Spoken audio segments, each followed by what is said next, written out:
we're just going to share a little bit of information about Justin and about where he's coming from. And Bruce, would you like to start? Be the first one to provide your perspective of where Justin is in terms of his representation. Well, it's important when you look at the general voting record of somebody to see how they vote. What's the big picture? I mean, there is some people who vote strictly whatever the Democratic Party says, and it's like it's the party line. It's like it's one of the problems with our dysfunctional government here, is we have a one-party system, and that one party gets to decide, whatever. It's like unelected officials who are the party bosses are making the decisions for everybody how to vote, and everybody votes that way unless they want to stand out of line and vote against it. So the overall picture of what I'm looking at here is someone who pretty much votes the party line, votes what the Democratic Party officials would request him to. He's head of a committee, and it's very easy to kill a very good bills in committee, not even have it heard, simply by not allowing it to go forward. So the Hawaii State Teachers Association, the HSTA, had a priority bill that they really wanted to pass. It was one they worked very hard on, to increase our GET tax by 0.5%, dedicated to education funding. And Woodson, that was his committee hearing it in May of 2019, and April of 2019, killed that bill simply by not letting it get heard, not even giving it a chance to be heard by the committee, which for me is a real travesty. I understand there's priorities one has to assume what's going to happen, but this is the way that people who work hard to create a bill just can get it killed strictly from that. Paul, you want to take from there?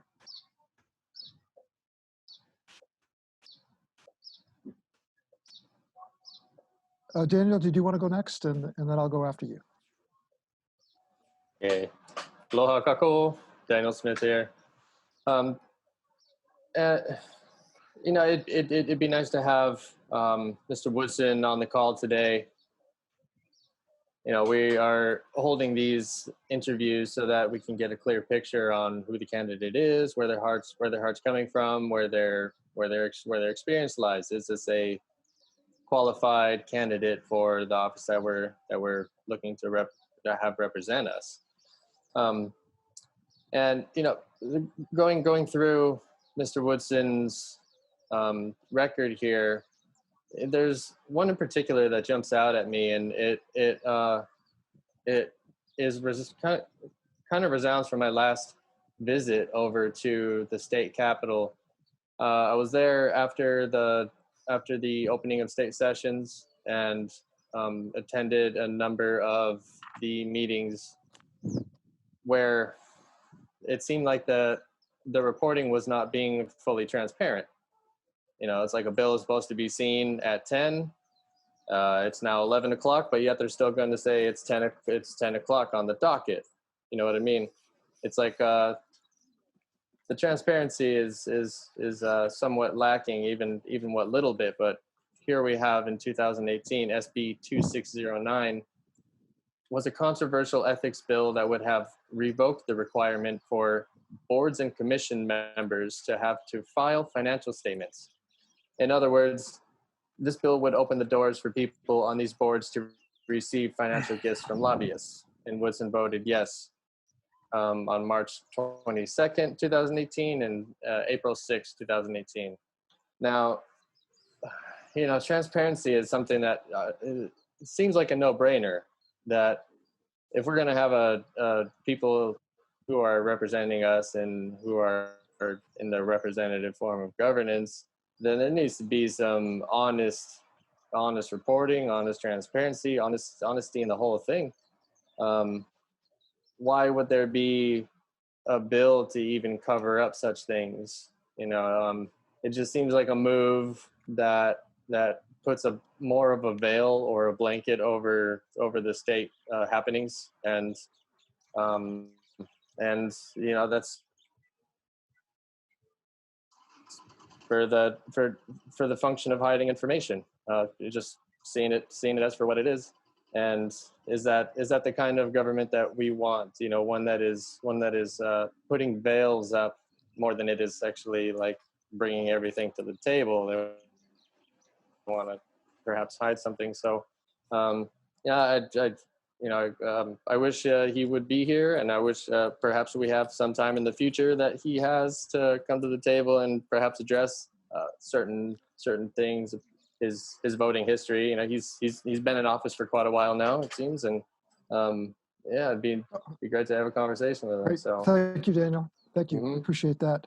I have also, certainly I was that Justin was here so that we could ask very specific questions about things that I think are very important to our community. One of them is water and water rights, and this whole process of what we've seen in terms of the access and distribution of water and what's happening with Maui Pono and A and B and the history of that. There are a couple of water bills that I think really kind of expose that position in terms of whether to have it be corporate controlled or whether to be owned and operated by the community, or at least have the community have some level of control over it. But in 2019, for water rights, there was HB 1326. And really, that's really the infamous water rights bill. And he voted yes for it on February 15th, 2019, and March 5th, 2019. And HB 2191 would have allowed the DLNR to extend commercial leases on public lands, lots, and leadership waived the 48-hour rule also to hear this in a 1 hour's notice. So again, these are issues that he kept on voting for. The other one that concerns water also is,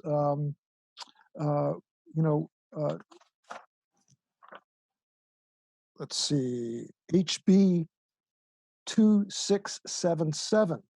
Again, another highly controversial bill where Woodson voted yes. And again, that's in 2020, he did that.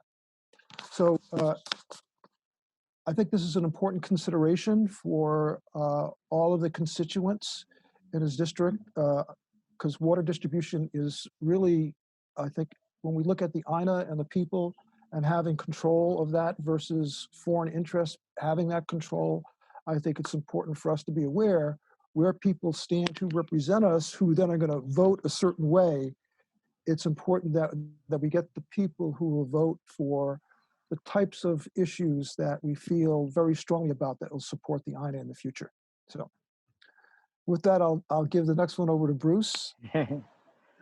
Yes, another one that's a very disturbing bill is the Department of Land and Natural Resources, the DLNR, had a very controversial bill to extend commercial leases on public lands, had a lot of opposition by lots of community groups and public rights groups. And he voted yes on that, even though the bill didn't pass in the end. You know, anybody voting yes on that bill, which was a pork belly giveaway to the DLNR and the corporate interests that drive that, you know, that's a severe breach in my rights, because that was one of those telltale signs of voting yes for that bill. It's also interesting to look at his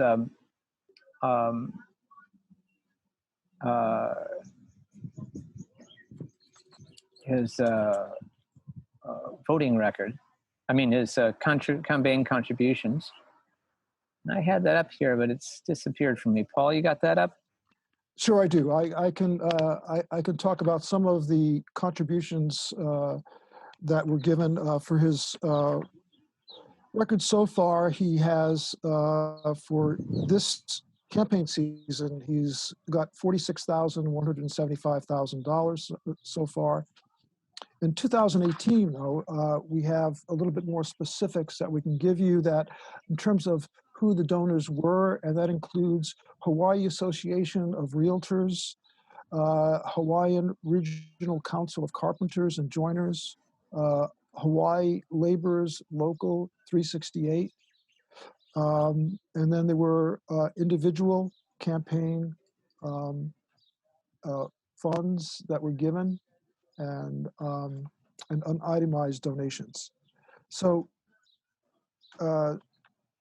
again, I would say that it's his donations are not in totally grassroots, and I think that it does kind of, in terms of the way when you look at development companies and other groups providing funds and support and backing, it does say something, and I think it's something that we need to be consciously aware of. Daniel, well, while I'm on, let me just take on the next one too, because I'm very passionate about this issue. I've done a lot of work over the past years with homelessness, and there's an important bill that he voted for that I think it's important for us to be consciously aware of where we stand when it comes to dealing with issues like homelessness in terms of creating some resolution and support around that. So Bruce, Bruce, if you can hear me, you're on. If you can mute, that'd be great. And so we will, so let me just go over this. It was HB 2607, where it would criminalize and penalize homelessness, increasing penalties and fines for public urination or defecation or being out in there. So and without shelter. So Woodson voted yes for this in February of twice in 2020 in February. So Daniel, you want to take on another one? Okay. There's a number of these bills which can be labeled controversial, but it sort of shows where somebody's decisions may lie in perhaps contradiction to what the public might be wanting.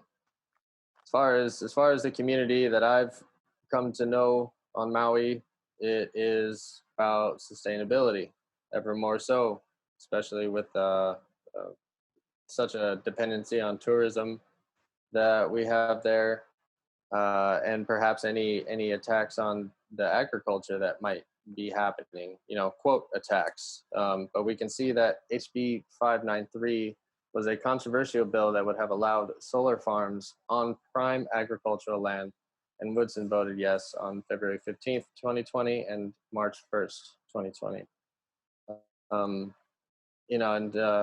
You can call them controversial, but okay, let's look and see where prime agricultural land might be taken away for the sake of these solar panels now. When it comes to sustainability of the INA, these ships that are beginning to not come into the ports as much, as we all know, there's not enough food to go around if the ships stop coming in. So that we can look to the INA, that we can look to Mother Earth to sustain us.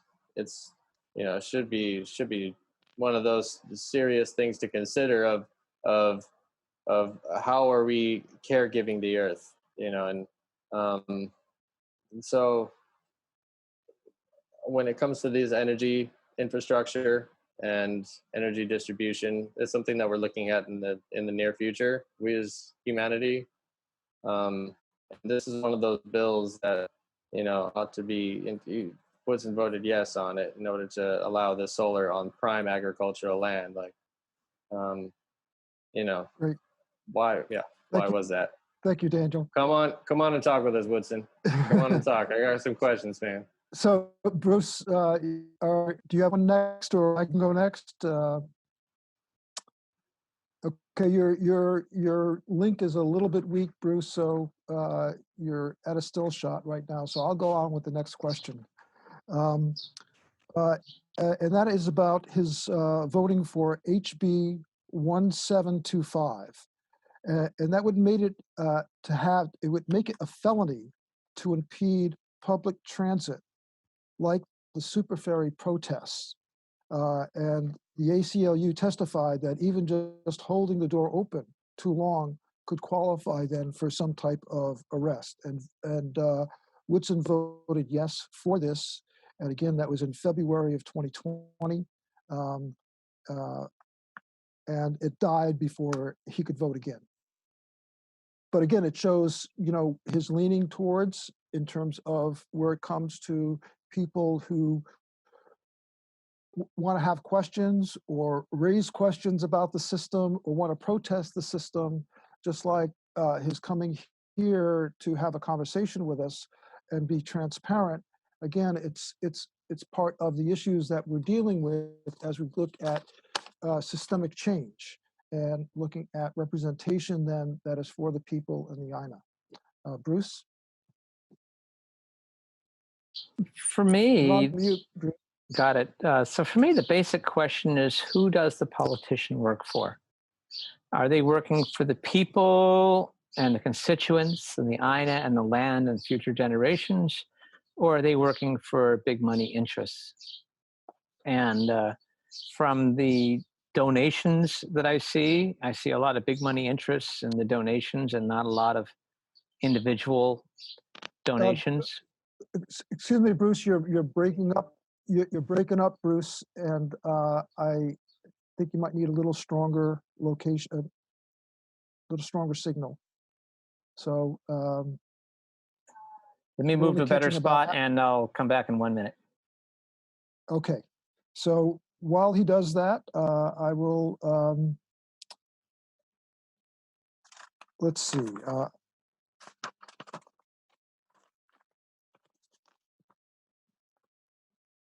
I just want to say that, again, we will invite Justin to come on. He suggested that he could come on sometime in June. And again, for what he's not able to make at this point in time. Again, though, we need to disclose records and let people become more consciously aware when they vote who their representation is for District 9. So again, this is for Kahului, Sandhill, and Maui, Lani. This is our state rep that we have for that. Bruce, you look like you've got a strong signal. Go on. Hope my signal is better. For me, what matters most is the basic line of who does the politician work for? Are they working for the people, their constituency, the INA, the land, and future generations? Or are they working for the big money interests that fund the machine? When I look at the campaign contributions, I see a lot of big money interests, and I don't see lots of campaign contributions and smaller amounts from a lot of constituents. And when I look at the voting records, I see a lot of voting for items that are supported by the big money interests, but not for the grassroots or the community groups that look at it. So overall, that's the kind of picture that I see from those two items. Great, thank you, Bruce. And again, Daniel, do you have any last thoughts? We're making this interview very brief, not like the over 3-hour session that we had on Tuesday, but do you have any final thoughts? Yes, thanks. I definitely encourage everyone to check out the other interviews that we have done and the continued interviews that we will do. Because of the information that is covered, from new candidates to some of the more seasoned candidates, there are an enormous amount of insights available to just the common individual in our community who's, with your vote going in the right direction. We need to We need to educate ourselves as much as we can regarding the issues and the solutions. And I'll tell you, I've been impressed with the information that has come across in these videos. So so stay tuned and tune back and tune in. Mahalo. Bruce, do you have any final words? I think I already stated them. So Great.